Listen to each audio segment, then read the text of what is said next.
Pretty calm out here today.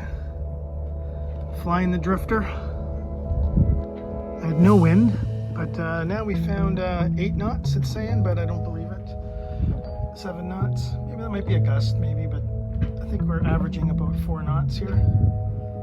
Winds indicator or boat speed 3.6 here right now with just the drifter.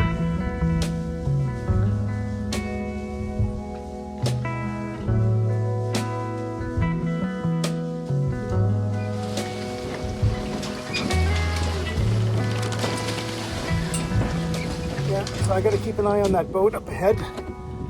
It's one thing that's it's tough. You see, if you're standing up, you got to look under the sail. And you can see it's bent over the bow pulpit there, the bow guardrails. But yeah, no, it's working really well. There's the boat I was worried about. You can see him under my sail there.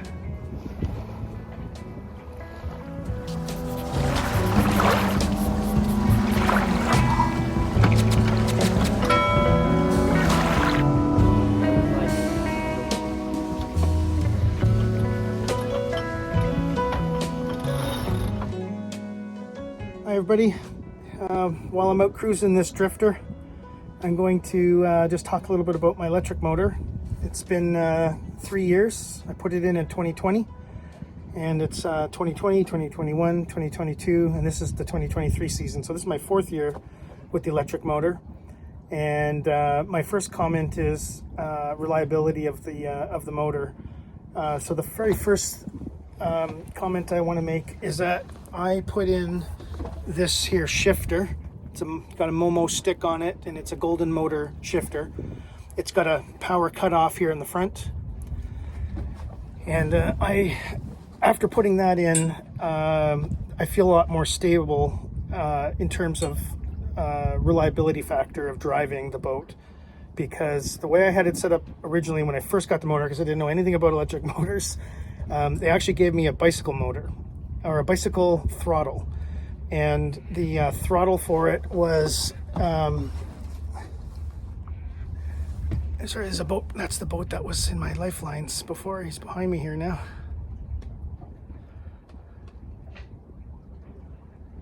Good looking hunter. I think it's my neighbor Andrew.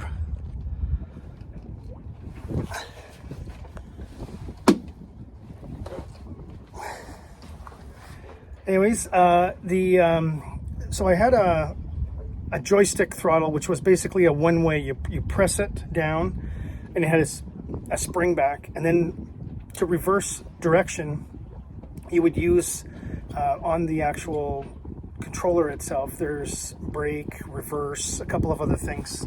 So I put toggle switches, and then I had a kind of like a little thing up here, control, with a bunch of toggle switches, on, off, brake, reverse. And that's basically, so you had to remember, push the reverse button, push the throttle, and then if you wanted to go forward, you had to unpress the reverse button and then push the throttle. So it just wasn't intuitive. So I can't remember what they call it, but this one is a potentiometer style throttle. I think that's what it's called. And it basically acts like a pendulum. So, you pull forward to go forward, and you go back to go back. So that's really the biggest thing. So I just wanted to say that in terms of reliability factor, I feel more confident with the motor ever since I put that in. The motor itself has always been reliable. It's always started. Once the switch got wet and it wouldn't go reverse on me, so that was a bit tricky. So I was backing out, and the thing wouldn't stop backing up. I was like, oh my God. Okay, so I had to turn the whole thing off on, and then I was able to get the switch to kick in. But basically it had gotten wet underneath, and it's saturated the button, so not a good idea. I immediately bought this device here to just try to keep me sorted out with my head, push forward to go forward, pull back, to go to stern. So that's just more intuitive. So ever since I put this in, way more reliable. And then I built a little sunbrella cover for it that I keep it covered from the elements. But yeah, so that's a reliability factor of the motor, of the controller.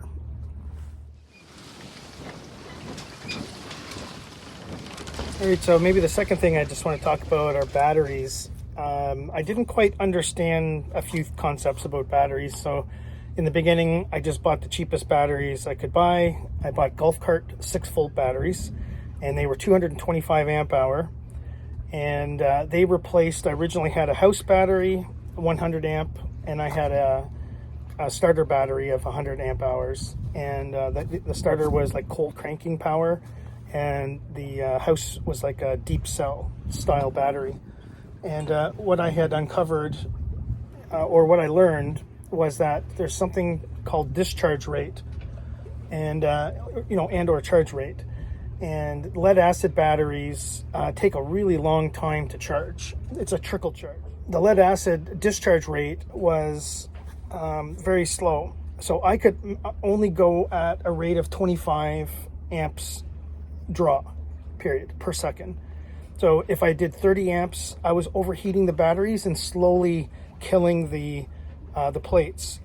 It's not uncommon that I would need 50 amps, to start pulling out of the dock, or when we had that big storm in Presqu'île where I got blown off anchor. I ran it really hard and totally depleted the batteries, and I ended up having to drive to Canadian Tire to buy a second battery charger to divvy up the load, and it took 2 days to bring the batteries from zero to health because I had overtly discharged them. And then the second thing is that lead acid batteries only allow you to discharge 50% of the batteries. If you go more than that, you're over depleting the batteries, so which takes even longer, and it reduces the lifespan, I believe, of the batteries. Somebody correct me if I'm wrong on that one. But I at the time that I bought the boat, lithium batteries were a couple $1,000s for 100 amp hours, 12 volts. So I was looking at about $8,000 to do lithium at the time. So I was like, well, I just didn't feel like spending that because I didn't know anything about it.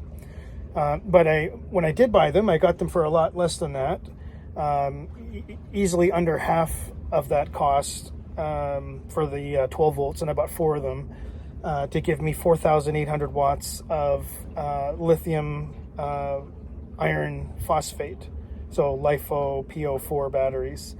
And the difference on them is that I can safely discharge them at 100 amps all the time. The peak charge for 15 seconds is 200 amps.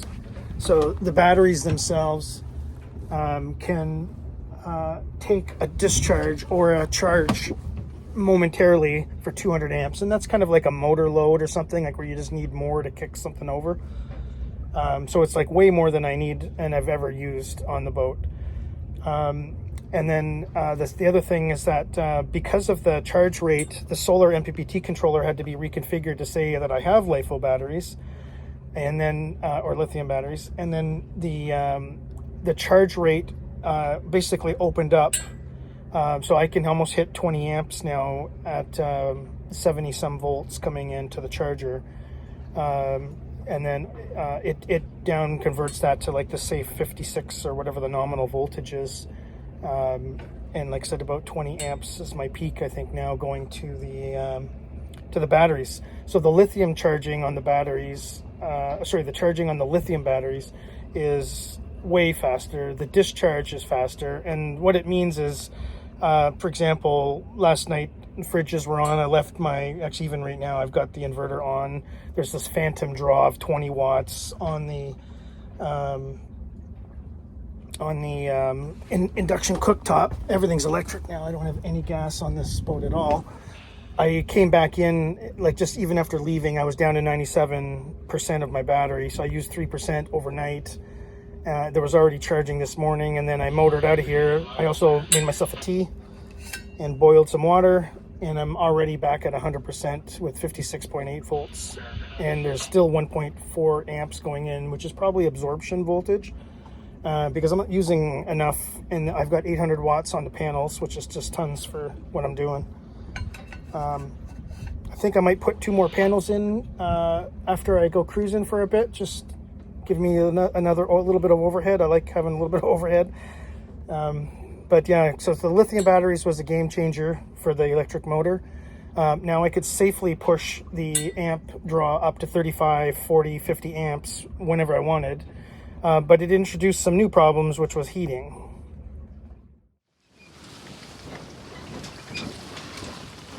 Actually pretty hot out here. So the sun's come out. It's going to be over 20 Celsius now. It was 12 this morning.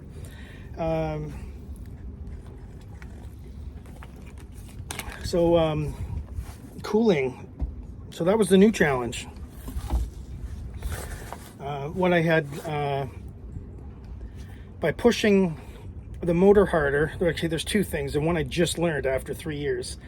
But there's two problems with the motor cooling. So I've got two compartments. There's a controller and there's a motor, and they both heat up at different rates. I did a whole pile of extensive testing. You can watch that video on it, where I was able to actually prove out how quickly at different wattages, in other words speed or power, that the motor heated up and the controller heated up.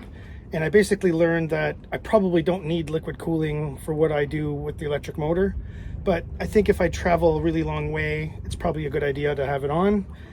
And then the other thing is that the controller would overheat a lot more or a lot faster than the motor. So I definitely needed cooling. And then I did some bench testing, and I tested like a transmission cooler. I tested different fans. I put everything together on one, and then I split up, which is my final design, with Noctura industrial fans. I'm basically using a computer style fan and radiator kit for doing liquid cooling on a computer, like one of these high advanced gaming machines, because the controller itself is actually where the heat is. And then I put a heat plate, a pickup plate behind it, and then I use silicone some sort of dielectric grease heat transfer. It's a special grease for heat transfer from the controller to this plate. So the plate gets heated and the liquid cooling is going through it. It sends it over to the radiator and it blows the heat out. And I'm going to say that was so far the best way to get cooling out of that, of all the ways I tested anyway, out of that cooling plate for the controller itself. So I have the Vector 500 controller, and I have a Golden motor, 10 kilowatt liquid cooled BLDC motor. And the liquid cooling added another 68 watts of fan and pump cooling at 12 volts. So that is created another problem for me, but it addressed my cooling, except for something that I just figured out here finally after talking to an engineer about it. So there's kind of like two problems, is that the controller converts DC power to AC power for the motor. Even though it's a DC motor, the stator itself in it is three-phase, so it's and alternating. It's a sine wave, and that's how pretty much all motors work, all DC motors. DC electric motors are really AC stators, so that it can pull the magnets around with a sinusoidal wave. So the where was I going with this? Oh yeah, so the basically the power conversion, you have heat, and that heat converts the motor. The second thing is that I learned is that when you're at dock and you're just trying to turn the electric motor, the energy is not getting transferred into motion. So you're just sitting there pushing water, but it's actually a lot more difficult on the electric motor itself. So the electric motor has more resistance, which creates more heat for the controller. So all of my testing, I was able to run 2 hours and 40 minutes on the dock without overheating, but it's actually an impractical test, because I couldn't understand is that if I put 1,000 watts into the motor and I was at dock, the temperature would be somewhere around 40 degrees, maybe 50 degrees. If I put 1,000 watts into the controller under motion, the motor temperature with the cooling on stayed at 28 degrees. It never went above 30. And I was perplexed on that. And basically, it's like the potential energy getting putting into it. The motor has a certain efficiency factor. So really, what is inefficient is the heat, and the efficiency factor is hey, you put 1,000 watts in, you get about 900 watts out to the motor, and the motor is spinning with the motion of the boat, so it's a lot easier on the motor, and you get the energy getting transferred into motion. When you're at the dock, yes, you're sucking water in, but you're not. It's a lot more difficult to do that than to do it underway or under motion. So your efficiency factors might be opposite. It might be like 90%. I have no way to measure it. This is just a guess, but it might be 90% inefficient and only 10% it's of work that it's doing. So the 90% gets released in heat. So the controller itself has to work, I don't know how many times harder, but there's no, in my practical view is that, okay, I was able to keep 30 degrees under motion, and it was 40 to 50 degrees not under motion, so maybe it's 50% more inefficient, I don't know, but that's actually where the difference was. So as long as I'm moving, it's easier on the controller, unless I start pushing it harder than the boat can produce in movement. In other words, if I really push it hard, like 3,000 watts, I had found that it still gets fairly hot, but underway it heats up overall quite a bit more. So I was getting up to 70 or 75 degrees. But the cutoff on the motor is 150, and that's where I actually hit without the liquid cooling. So the liquid cooling is a must. I have it separated so that I have one pump running the cooling first for the controller. I don't have it turning on, and I have a temperature switch. As soon as it hits 40 degrees Celsius, the other motor kicks in, and or the other pump, sorry, and then the other radiator turns on, and the cooler for the motor starts to engage. And I believe in doing it this way because if you have the controller running at 40 degrees or 50 degrees, and you have the motor, and like many people tie them together so they're all in one liquid cooling loop, the cooling then goes into the motor, and it's heated water because the water coming out of the pickup behind the controller is warm. So that warm water is going into the motor, and to me it would be artificially heating it faster than I would probably want. So that's why it's kind of like a big long topic here about cooling, but the cooling is a necessary piece to put on. And then like I said, without it I was reduced in half. I'm like at a very high rate, so basically I'm inefficient at that point because I'm trying to push more and the boat can't move any faster. Like I'm either approaching hull speed, or it's just astronomical amount of energy is needed to move the boat just an incremental amount faster. So there's no point. I'm quite happy just doing 3.5 knots. For me today, coming out with absolutely zero wind, 750 watts was all I needed to go over 3 knots of boat speed. In fact, I had 3 point something, and there was zero wind when I left the dock. So that's like, I'm barely using the motor. Yeah, so that's liquid cooling.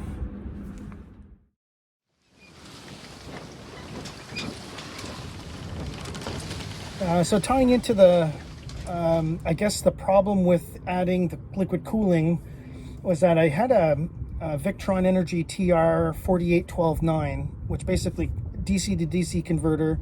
It converts 48 volts to 12 volts, and it allows me to have 9 amps worth of power, which is about 110 watts. And I was originally, with everything on in my boat, I was sitting around 60 watts. And that's even with the fridge charging. So I've been super efficient with things, but I've started adding a few things that I need to keep off, like, or I needed to keep off, like my stereo and things like that, like you don't really need while you're sailing. As soon as I added the liquid cooling, I added 60 more watts, 58 actually, but 60 more watts of cooling, which brought me to 110, 120 watts, which was basically at the safe operating max level of that DC-DC converter. and I don't like running things that tight. I like having overhead. So I did some research on it, and I found I could actually buy another one of those and put it in parallel. And so I did that this year, and I have two of them now sitting side by side in parallel. They take their feed from the 48 volt system to give me power to the 12 volt system. And now I have 18, I'll call it peak operating voltage. It's not peak. They can do 12 amps, not 9. Like that's their peak, or sorry, 10 and a half, I think it is. So with two of them, I can actually do 22 roughly. It's pretty close, 21, 22 amps. So even though I was just running at peak, I didn't want to do that. So now I can do, say, we'll call it 18 amps at 12 volts. And I'm only using 9 with everything on, stereo, fridge, charging. So I have basically using half of my capability, and by putting them in parallel, voltages stay the same and you get more throughput or more amps.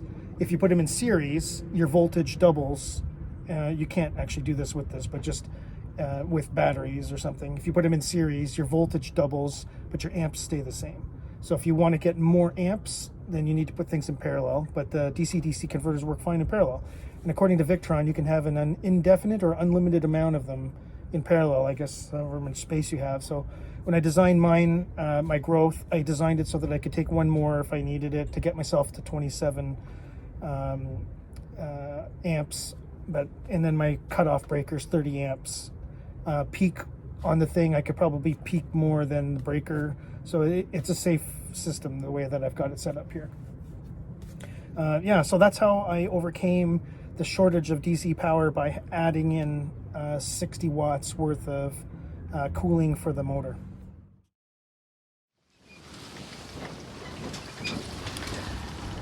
So maybe the last couple things I'm going to maybe talk about is the electric or the electronic components of the system with electric motor. You need some kind of battery monitoring system. The E30 standard from ABYC indicates that it needs to have some level of monitoring capability in the system. And so you know at all times, and you need to be able to get some alerts on certain things. So I have low voltage alerts, I have temperature alerts, I've got a bunch of different things in place to help me with keeping an eye on things. And I tried a few things. I had a Chinese thing, made in China gauge thing, it didn't work. And then I had Renogy, and Renogy was okay, but it was just really bad programming. It was clunky, it didn't integrate with anything else. As soon as I started looking at solar controllers and things, like, they just don't have a good package. Victron has been doing this solar energy thing for a while now, and their stuff is actually very slick. There's a Bluetooth environment. So right now I've got the DC-DC converters, I've got the servo, which is like the brains. I've got a touch monitor for being able to program the servo, but it gives me a visual aid of everything that's going on. You guys have seen that in many of the videos. I've got the Quattro system, and then I've got the BMV battery smart shunt. So it picks up all of the charging, discharging, everything on the negative side of the bus, and then it's a 500 amp shunt. So to kind of, and I have a Bluetooth pickup, a smart Bluetooth temperature reader. So to kind of give some background on it all, Victron has its own Bluetooth enabled communications network interdevice. So you can actually program each device to be able to pick up things like the temperature or the voltage draw from the smart monitor. And then the other devices can then make decisions differently. And I noticed this is all capable because of the servo. And I noticed that with the servo installed and the intercommunication of things, the charging is a lot smarter. So for example, when you go into shore or generator, the Quattro system balances out with some of the solar that's being used. And if you need to draw more, there was still a fair amount of, I'm going to say decent draw that came from the solar panels, and then some came from the shore power, that kind of thing. But since I put the solar charging in, I haven't needed to actually go onto the shore at all. I've been pretty much off grid here now since last year, so that's a good thing. But the monitoring system is very important. So maybe I'll just put a few caveats I can show you with the computer, just some of the things that I look at regularly. But on the NEMA bus with my Raymarine chart plotter, I was able to pick up a few really key things. So you can see here on the chart plotter, I actually have the amps currently going into the system, what the voltage is, and my battery capacity that's left, which is 100% right now. And that's really important because while you're under the motor, I initially was using Bluetooth on my phone, and I'd have my phone out, on the seat somewhere, or just so that I could kind of keep an eye on the battery levels and how fast my motor is using in terms of wattage. But now I can actually display key data points right on the chart plotter through the NEMA 2000 network, and that's a really key thing for me. So I have visibility into what's going on. I don't have the auto helm yet, but once I have the auto helm, I'll be able to get some of that data right at the auto helm. So if I'm sitting behind the wheel, I can do that as well at the helm. But battery monitoring is a key thing. You need to know the status of your batteries because the electric motor is very battery dependent, and there's a few things you can predict. Lithium is a very steady discharge.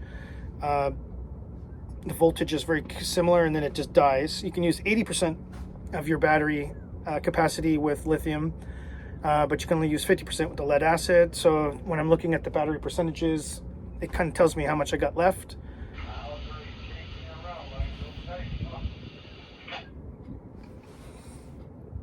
Well, sorry, I got a VHF interrupting me here, but I think that's probably good on monitoring. Like I said, I'll go through the devices and I'll put some screen captures and talk about some of the things that I look at.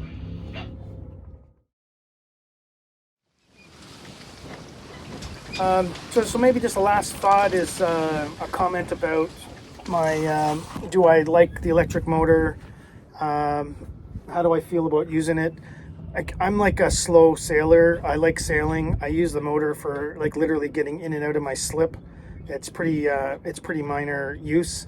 I've used it a couple of times in emergencies. So you want to have the extras like a generator hookup to be able to get over capacity issues with batteries. So if you deplete your batteries, you're done. You got no motor. So you need to have some kind of backup. That's what I'm choosing to do, is to have a gen set here on board. Even though it's a small one. And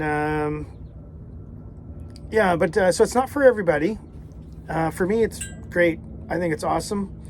Would I ever use like a diesel motor or something like that? Like I hear people, being out in the ocean and saying they're not worried, and some people saying, oh, they would never go because, it's a risky situation.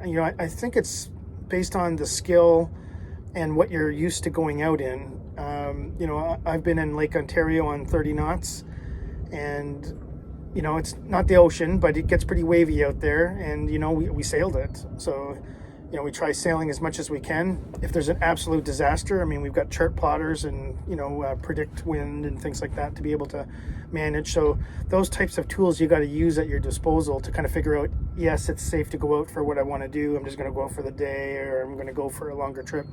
We've sailed overnight to sandbanks, 36-hour numerous times, doing night sailing, and that's fine. It's actually a lot of fun.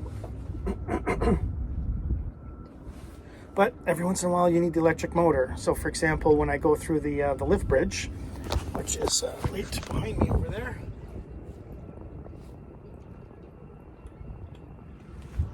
That lift bridge is a mandatory, like, to be using your motor. They don't like people sailing through there. I suppose if you had an emergency, you could sail through there, but basically it's they want you motoring, going out through the canal. So for me it's fine. It's like I I think it's fine. I'm not into motoring to Toronto or anything like that. So if it's like, if I'm going to go, I'm going to sit and wait it out if it's slow. I'm not really into a panic. The other thing is that since I've added the 800 watts of solar, as I mentioned, 750 watts almost gets me 3 knots, or it gets me 3 knots depending upon the wind direction, or if there's no wind. It's actually 0 wind. It's over 3 knots for 800 watts, 1000 watts. I'm going to be like 3.5, almost 4 knots. So like, to me, that's fine. And I'm almost getting all my power from the sun. Looks like I'm going through a wind shift here. Back later. Wind shifted right there. Anyways, I'm kind of over in the steel area. This is kind of like that. I don't know what part of the harbor, but usually there's big ships in here, but it's empty this weekend, so it's kind of nice to kind of go where you want. Wind's picked up a bit. I'm getting about 5-6 knots steady. Still running the drifter. So I think I'm going to try heading back with that, see how it goes. But anyways, just want to say thanks for watching. If anybody has any questions about the electric motor setup, I think I touched on all the main points. And yeah, I'm enjoying it. I don't think I'd go back. And we'll see how it serves me as I cut the lines, or the dock lines, and I go out on the anchor. So we'll see how that goes. On the hook, as they say.